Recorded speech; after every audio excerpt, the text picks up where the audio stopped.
मैथिली शब्द कैकेयी का अनुताप। कैकेयी का अनुताप देखिए, कैकेयी का जो अनुताप है ये मैंने आपको पूरा करवा दिया है, और इसके जो क्वेश्चन जैसे लिखे होते हैं वो हम आपको बताते हैं।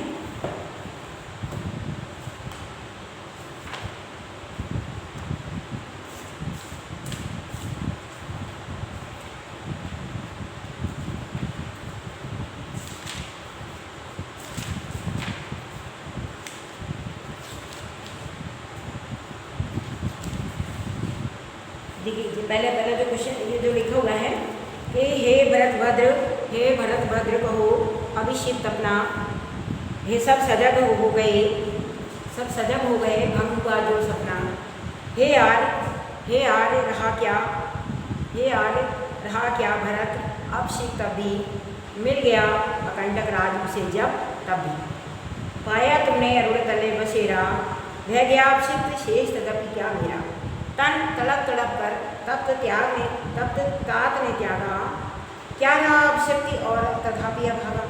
हाँ इसी यश के हेतु जनन था मेरा, निज जननी के ही हाथ हनन था मेरा। अब कौन अभिषिक्त और आगे है किसका, संसार नष्ट है भ्रष्ट हुआ घर किसका।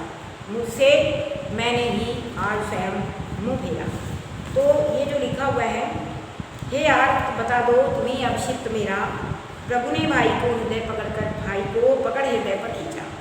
रोदन जन ने सविनोद उन्हें फिर सींचा, उनके आशय की था मिली किसको, जनकर जन ने भी जान न पाई किसको। तो देखिएगा कि बताया गया है कि ऊपर पद्यांश का संदर्भ लिखिए। पहले संदर्भ में हम लोग क्या लिखेंगे कि प्रस्तुत पद्यांश हमारी पाठ्य पुस्तक हिंदी के कैकेयी का अनुताप नामक पाठ से दिया गया है, शीर्षक से दिया गया है, और इसके रचयिता हैं मैथिली शब्द गुप्त। रामचंद्र जी ने भरत से पूछा तुम्हारी क्या इच्छा है। तो उन्होंने क्या कहा,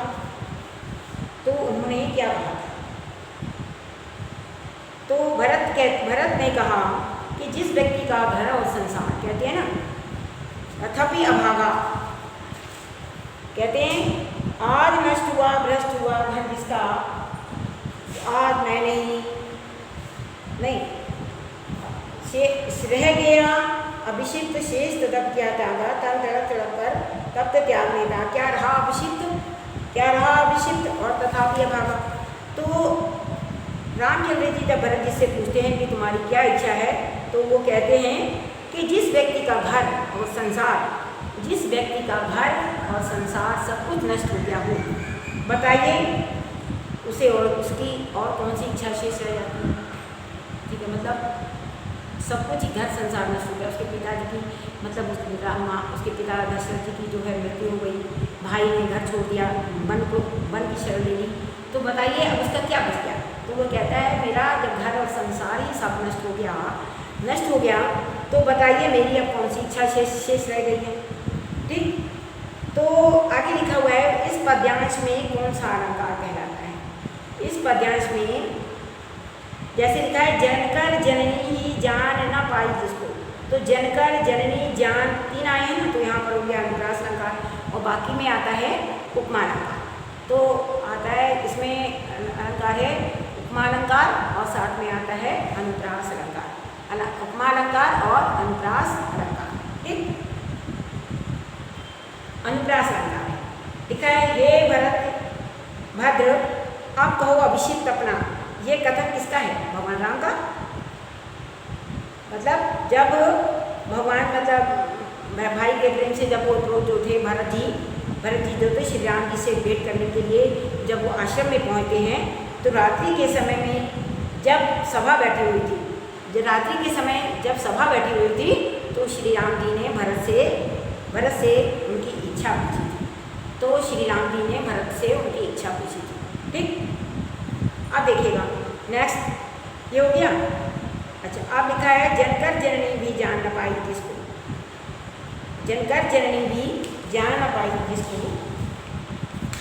तो इसमें जो कैकेयी माता है भरत के वचनों को सुनकर के श्री राम जी ने जो खींच करके उनको भरत श्री राम जी के वचनों को सुन करके नहीं, भरत ने जब बोला था कि मतलब संसार ही नष्ट हो गया, तो भरत के वचनों को सुन करके श्री राम जी ने उन्हें अपने गले से लगा लिया और भरत पर आंसू बरसाते हुए, मतलब कहते रोजन जल से उन्हें खींचा। तो भरत पर आंसू बरसाते हुए श्री राम जी ने कहा था कि जिस पुत्र के उच्च भावों की गहराई, जिस पुत्र के उच्च भावों की गहराई को उसकी माँ न जान सकी, उसकी माता तक नहीं जान पाई, बताओ उसके हृदय की था और कौन दे सकता है? बताइए उसके हृदय की था और किसको मिल सकती है? ठीक है, मतलब भरत के जब उन्होंने वचन सुने तो श्री राम जी ने भरत जी को अपने हृदय से लगा लिया और उनकी आंखों में आंसू भर आए। सीधा सीधा लिखेंगे आप तो ऐसे लिखेंगे, भरत जी के वचनों को सुन करके श्री राम जी ने उन्हें अपने भरत जी को हृदय से लगा लिया और उनकी आंखों में आंसू भर आए और कहते हैं रोदन जल से, मतलब उनकी आंखों में आंसू भर आए और उन्होंने कहा कि जिस पुत्र के उच्च भावों की गहराई का अनुमान उसकी माँ तक नहीं लगा पाई, उसकी माता तक नहीं लगा पाई, तो बताइए उसके उच्च भावों की गहराई को और कौन जान सकता है? तो उसके हृदय की था, उसके उच्च भावों की गहराई को या उसके हृदय की था को और कौन जान सकता है? जिसको माता नहीं जान पाई उसके हृदय की था और कौन ले सकता है? ठीक, अब देखिएगा नेक्स्ट लिखा है, दुर्बलता का ही चिन्ह विशेष शपथ है, पर अबला जन के लिए कौन सा पथ है? पर अबला जन के लिए कौन सा पथ है? मैं उकसाई गई भरत से हूँ,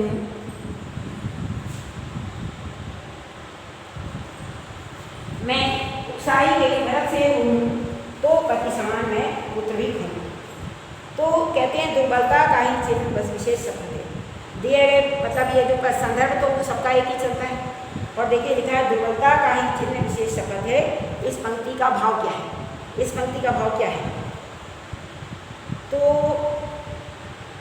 कहते हैं ये जो पंक्ति है, इस पंक्ति का भाव ये कहलाता है कि मतलब अपनी बात को सिद्ध करने के लिए, कहते हैं अपनी बात को सिद्ध करने के लिए लोग क्या करते हैं?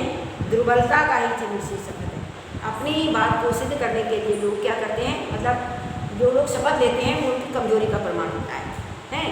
तो लिखते हैं कि मतलब अपनी बात को सिद्ध करने के लिए लोग शपथ खाते हैं। ये प्रवृत्ति किसमें देखी जाती है? ज़्यादातर दुर्बल व्यक्तियों में देखी जाती है। मतलब जैसे आप सीधा लिखेंगे दुर्बलता का ही चिन्ह विशेष शपथ है, अपनी कमजोरी का प्रमाण, अपनी कमजोरी को प्रमाणित सिद्ध करने, मतलब कमजोर दुर्बल व्यक्तियों को प्रमाणित सिद्ध करने के लिए शपथ का उपयोग किया जाता है। लोग कमजोरी का प्रमाण कहलाता है ना, कमजोरी का प्रमाण कहलाता है। और इसमें पद्यांश में किस भाव को व्यक्त किया गया है? इस पद्यांश में जो कैकेयी जो पश्चाताप करती है, इस पद्यांश में कैकेयी के पश्चाताप के भाव, इस पद्यांश में कैकेयी के पश्चाताप के भाव को प्रकट किया गया है।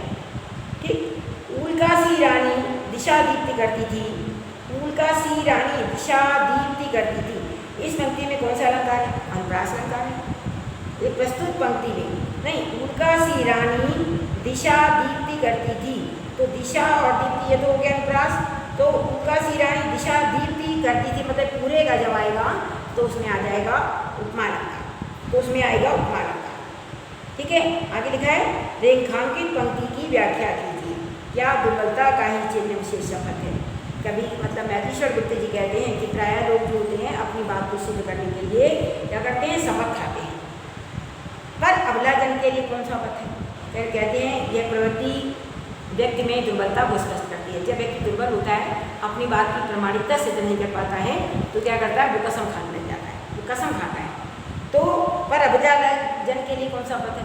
तो वो कैकेयी जो कहती है कि बताओ हम अबला स्त्रियों के लिए, हम अबला स्त्रियों के लिए शपथ खा करके प्रमाणित करने के अलावा, शपथ खा करके प्रमाणित करने के अलावा और कोई भी उपाय नहीं है, और कोई भी उपाय नहीं है। यदि मैं उकसाई गई भरत से हूँ, सौगंध खाते हुए कहती है कि वास्तविकता तो यह है कि यदि इस कार्य के लिए मुझे भरत ने नहीं उकसाया, इस कार्य के लिए मुझे भरत ने नहीं उकसाया है, यदि कोई इस बात को सिद्ध कर दे, यदि कोई इस बात को सिद्ध कर दे कि मुझे भरत ने इस कार्य के लिए प्रेरित किया है तो मैं पति के समान अपना पुत्र भी खो दूँ।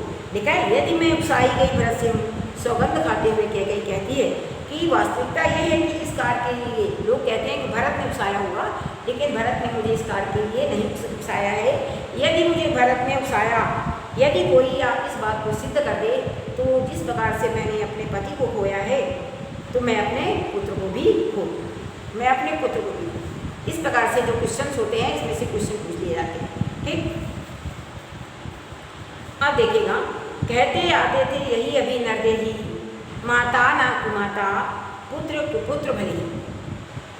अब कहें सभी ये हाय विरुद्ध विधाता। तो ये जो लिखा हुआ है इसमें देखिएगा, पद्यांश का पहले संदर्भ वही लिखना है आपको। कैकेयी को अभागिन रानी क्यों कहा गया है? अभागिन, रघुकुल में थी एक अभागिन रानी, निज जन्म जन्म में सुने जीव ये मीरा, धिकार से था महास्वार्थ ने, धिकार से था महास्वार्थ ने घेरा। तो कहते हैं कि पद्यांश में कवि को कैकेयी को अभागिन रानी को कहा गया है। कैकेयी को अभागिन रानी इसलिए कहा गया है कि वह अपने पुत्र भरत के जो उसका परमार्थिक स्वरूप था, परमार्थ जो उसका रूप था, वह उसको समझ नहीं पाई, उसके परमार्थ रूप को वो समझ नहीं पाई, और परमार्थ रूप को वो समझ में पहचान नहीं पाती है, और उसने अपना पूर्ण स्वार्थ साधने की वो चेष्टा करती है। इसके कारण उसका जीवन जो कैसा होता है, बाधाग्रस्त हो जाता है, बाधाग्रस्त भी हो जाता है और कलंकित हो जाता है। मतलब वास्तविक कहते हैं कि अभागिन रानी क्यों कहा गया? वह अभागिन रानी को इसलिए कहा गया है क्योंकि वह अपने पुत्र के परमार्थिक रूप को, वह अपने पुत्र के परमार्थ रूप को वो समझ नहीं पाती है और अपना पूर्ण स्वार्थ सिद्ध करने की चेष्टा करती है, जिससे कि उसका जो जीवन होता है बाधाग्रस्त हो जाता है और कलंकित हो जाता है, जिससे कि उसका जीवन बाधाग्रस्त और कलंकित हो जाता है। तो आगे देखिए लिखा है, इस पद्यांश में कवि ने किस प्रसंग का उल्लेख किया है? मतलब इस पद्यांश में कवि ने कैकेयी के पश्चाताप, इस पद्यांश में कवि के पश्चाताप का उल्लेख किया गया है। कवि का मतलब कैकेयी का, इस पद्यांश में कवि ने कैकेयी के पश्चाताप का चित्रण किया है। और कौन सा इस पद्यांश में कौन सा अलंकार है? देखते हैं, इस पद्यांश में अनुप्रास अलंकार है। निज जन्म में सुने जीव यह मीरा, अनुप्रास अलंकार है। ठीक है, पुत्र दो बार लिखा है, तो इसमें आता है अनुप्रास अलंकार। ठीक, कहते आते थे यही अभी नरदेही, माता ना कुमाता पुत्र कुपुत्र भले ही। इसकी हमको रेखांकित अंश की व्याख्या बतानी है। तो कैकेयी जो है श्री राम से कहती है कि अब तक मनुष्य ये कहते आते थे। कैकेयी जो है किसे कहती है? श्री राम जी से कहती है कि अभी तक लोग ये कहते आए थे कि पुत्र कितना ही दुष्ट क्यों ना हो जाए, पर माता कभी भी कुमाता नहीं होती है, पुत्र के प्रति कभी भी वो दुर्भाव नहीं रखती है। और अब तो मेरे पुत्र चरित्र के कारण जो मैंने मतलब कुकृत्य किया है, तो उसके कारण लोगों का इस उक्ति पर से विश्वास हट जाएगा, और संसार के लोग क्या कहेंगे? संसार के लोग कहेंगे कि माता भले ही दुष्टतापूर्वक व्यवहार करने लगे, पर पुत्र कभी कुपुत्र सिद्ध नहीं होता है। परंतु कुपुत्र, माता ना कुमाता पुत्र कुपुत्र भले ही, माता लोग यही कहेंगे माता भले ही दुष्टतापूर्वक व्यवहार करने लग जाए, लेकिन पुत्र कभी कुपुत्र सिद्ध नहीं होता है। ठीक है, तो इस प्रकार से ये जो क्वेश्चन लिखे हुए हैं, इसी प्रकार से ये जो मतलब पद्यांश दिया जाता है, और पद्यांश के नीचे के इसी में से ही क्वेश्चन पूछे जाते हैं।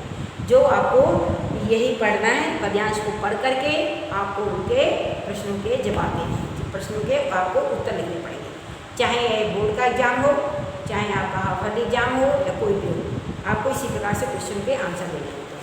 और जो अंडरलाइन होती है, अंडरलाइन का सिर्फ आपको अर्थ लिखना होता है। ठीक, अब देखिएगा लिखा है बैठी थी,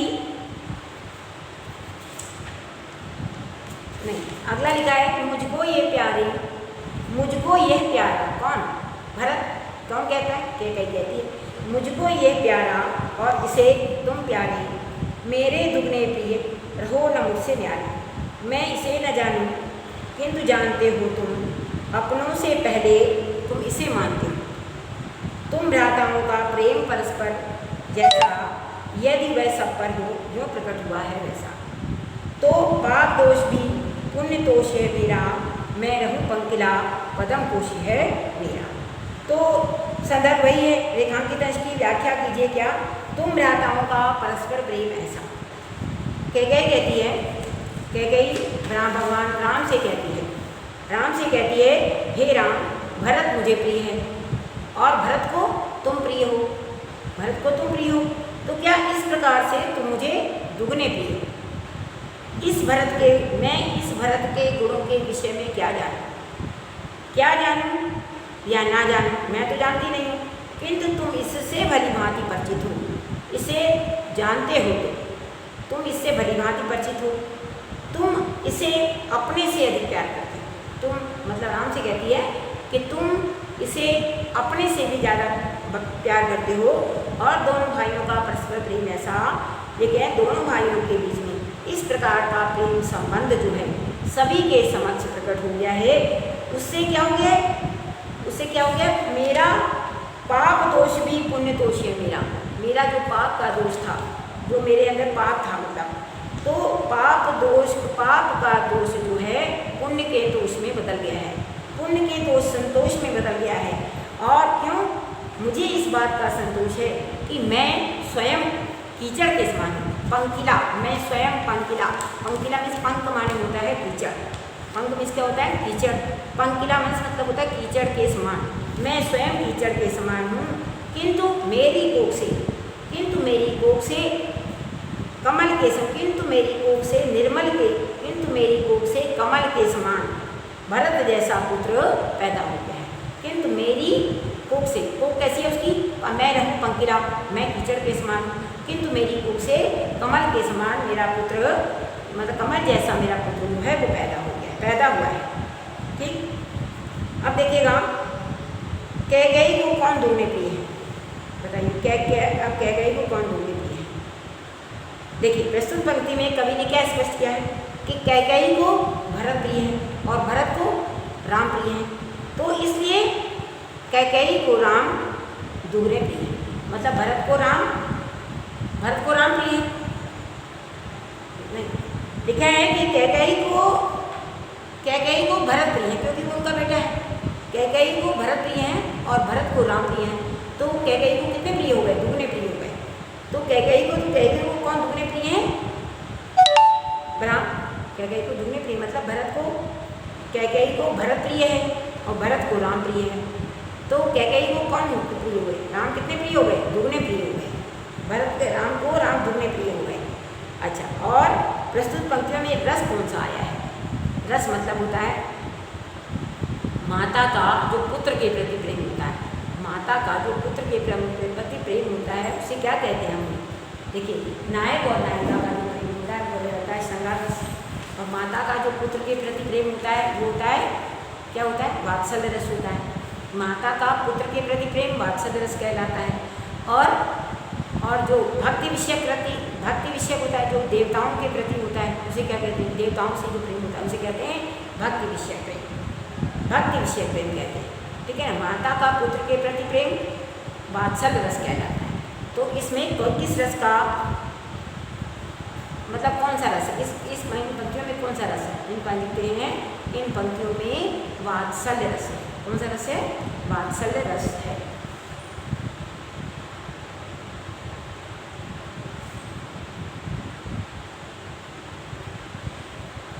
बैठी थी अचल तथापि असंख्य तरंगा, वह सिंगी अब थी आहा वो थी लगा। हाँ जनकर भी मैंने ना भरत को जाना, सब हाँ जनकर भी मैंने ना भरत को जाना, सब सुन ले तुमने स्वयं अभी ये माना।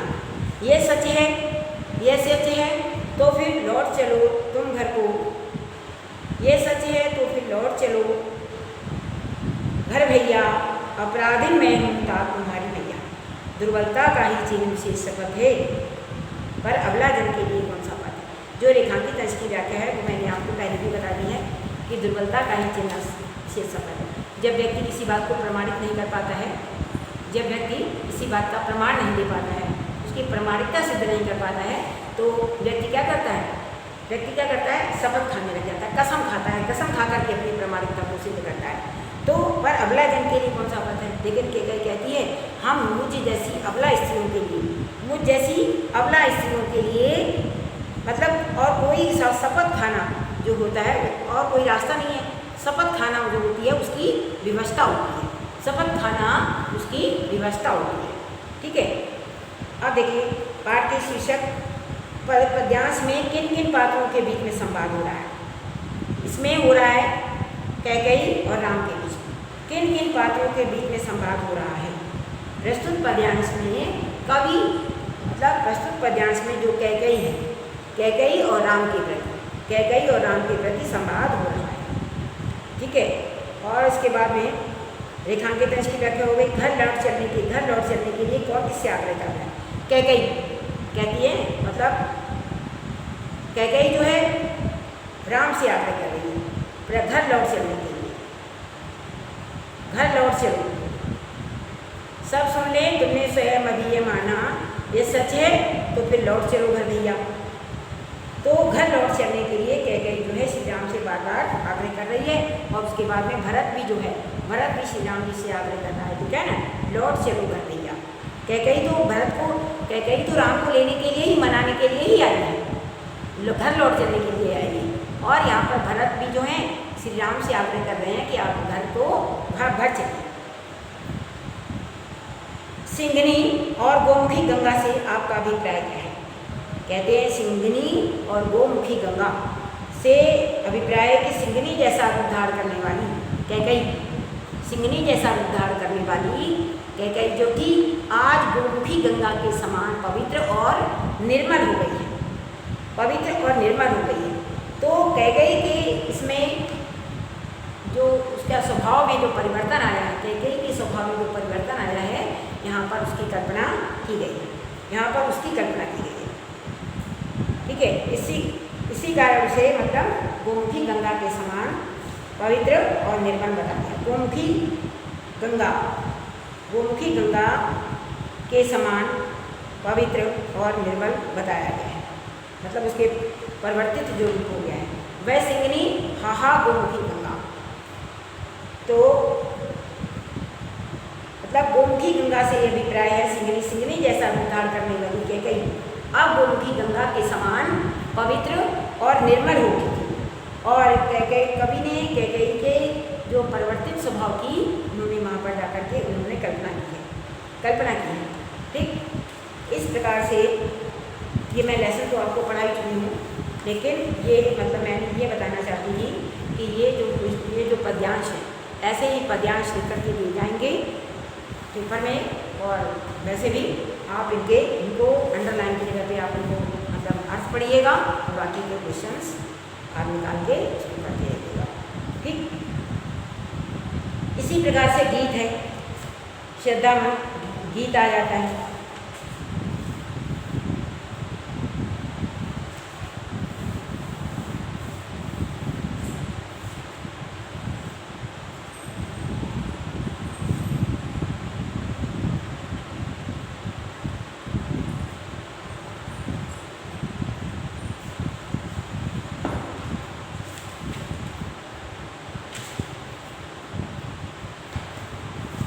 देखिए लास्ट में है जल पंजरगत अब अरे अधीर अभागे थे ज्वलित भाव थे स्वयं तुझी में जागे। पर था केवल क्या ज्वलित भाव ही मन में, क्या शेष बचा था कुछ ना और इस मन में कुछ मूल्य नहीं, वात्सल्य मात्र क्या तेरा, पर आज अन्न सा हुआ वत्स भी मेरा। थूक थूके मुझ पर त्रैलोक के भले ही थूके, जो कह सके कहे क्यों चूके। छीने ना मात्र पद किंतु भरत का मुझसे, हे राम दुहाई करूँ और क्या तुझसे। हे राम दुहाई करूँ और क्या तुझसे। तो देखिए कहते हैं रेखांकित अंश की व्याख्या कीजिए। रेखांकित अंश क्या था? क्या शेष बचा था और न कुछ इस मन में। तो कैकेयी अपने पश्चाताप को व्यक्त करती है। कैकेयी अपने पश्चाताप को व्यक्त करती हुई मन को संबोधित करती हुई कहती है कि मेरे मन के भीतर स्थित मन, मेरे मन के अंदर स्थित मन, घर में ही आग लगाने वाले जो भाव जो थे, घर में ही आग लगाने भाव तेरे ही अंदर डाले थे। इसलिए इस शहर की ठठरी के भीतर जलने वाली आग, इस शरीर में मतलब जो जलने वाली जो आग है, अब तू भी इसमें चल। इसके तुरंत बाद ही कैकेयी प्रश्न करती हुई कहती है, कुछ मूल्य नहीं वात्सल्य मात्र क्या मेरा, कि क्या मेरे मन में जो वात्सल्य भाव था, क्या मतलब कहती है क्या मेरे मन में क्या सिर्फ ईर्ष्या का भाव जगा हुआ था। क्या मेरे मन में राम के प्रति कोई वात्सल्य का भाव नहीं था? कोई वात्सल्य का भाव नहीं था। क्या उसके अंदर कोई अन्य भाव विद्यमान नहीं था? पुत्र के प्रति मेरे मन में जो वात्सल्य भाव था, क्या उसका कोई भी मूल्य नहीं है? तो लिखा है अन्न सा हुआ वत्सवी मेरा का आशय स्पष्ट कीजिए। अन्न कहते हैं मतलब अन्न सा हुआ वत्स मेरा का आशय माता जो होती है अपने पुत्र की कामना में ही रत रहती है। मतलब हर समय माता ये चाहती है कि हमारे पुत्र का कल्याण, उसका कभी ऐसा ना हो कि कल्याण ना, है ना। तो किंतु जब उसका पुत्र ही क्रोधित होकर के अपनी माता को त्याग दे तो क्या हुआ? तो कैकेयी कहती है ये मेरे लिए बहुत बड़ा दुर्भाग्य है कि आज मेरा पुत्र ही मुझसे पराया हो गया है। ठीक है, तो इसमें इस पद्यांश में कौन सा रस क्या आता है? कहते हैं इस पद्यांश में शांत रस। इस पद्यांश में शांत रस का प्रयोग हुआ है। और थूके मुझ पर त्रैलोक भले ही थूके, क्या मतलब हुआ इसका? कि लिखा है का भाव स्पष्ट कीजिए। कहते हैं कैकेयी जो है अपने पश्चाताप पर, कैकेयी अपने कृत्य पर पश्चाताप करते हुए कहती है कि भले ही तीनों लोग मुझ पर थूके, जिसके मन में जो कुछ आए वो हमसे कह दे और मेरा तिरस्कार करें, किंतु मेरी माता का पद जो है रिक्त ना हो जाए। क्योंकि मैं आपसे विनती करती हूँ कि मुझसे मेरी माता का जो पद है मुझसे ना छीना जाए, ठीक है ना। मतलब थूके मुझ पर त्रैलोक भले ही थूके, तो लोग मुझ पर थूके, मेरे मन में उसके मन में जो कुछ भी भाव आए, मतलब बोले मेरा तिरस्कार करे, मुझे अपमानित करे, लेकिन मेरी माता का जो पद है वो तिरस्कार नहीं होना चाहिए। इसमें मतलब यहाँ कवि ने मातृत्व पद को प्रतिष्ठित करने का इसमें भाव व्यक्त हुआ है। मातृ पद को प्रतिष्ठित करने का इसमें भाव व्यक्त हुआ है। तो इस प्रकार से कैकेयी का जो अनुताप है, इसके सारे जो पद्यांश हैं